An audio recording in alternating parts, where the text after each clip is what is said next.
Selon les livres sacrés, Moïse recommande à Josué d'être sans pitié contre les Cananéens et de les exterminer tous, de passer au fil de l'épée hommes, femmes, enfants et vieillards jusqu'aux bœufs, aux brebis et aux ânes. Plusieurs autres versets font l'éloge de ces exterminations sacrées et ordonnent d'éliminer tous ceux qui respirent. Et j'aimerais ici faire deux remarques. La première, c'est qu'il est inconcevable qu'un prophète de la stature de Moïse recommande à son successeur de commettre un génocide et d'exterminer tout un peuple. Explication.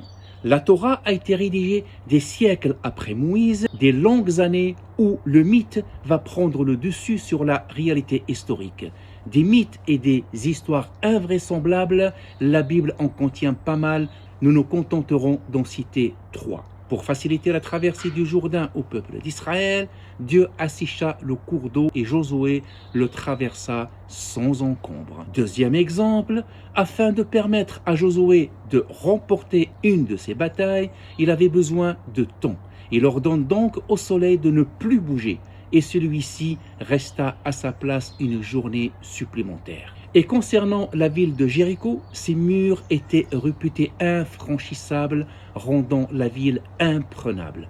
Pour contourner cette difficulté, Josué a ordonné aux prêtres de souffler dans les cornes et les murs de la ville tombèrent comme un château de sable. D'autre part, les tribus arabes de Canaan n'ont jamais été exterminées et ils n'ont jamais quitté leur terre. Et selon ces mêmes livres sacrés, le mariage mixte entre Cananéens et Hébreux était monnaie courante. Deuxième remarque, ces récits, bien qu'on puisse douter de leur véracité, sont devenus le credo d'un gouvernement extrémiste et d'une armée génocidaire. Selon un sondage réalisé par l'Université hébraïque de Jérusalem, 64% des Israéliens estiment qu'il n'y a aucun innocent à Gaza. Pouvons-nous rêver de paix avec des extrémistes qui croient que l'extermination de femmes, d'enfants et de bébés est un acte sacré? Pouvons-nous compter sur leur humanité pour arrêter et stopper ce génocide? Prochain épisode,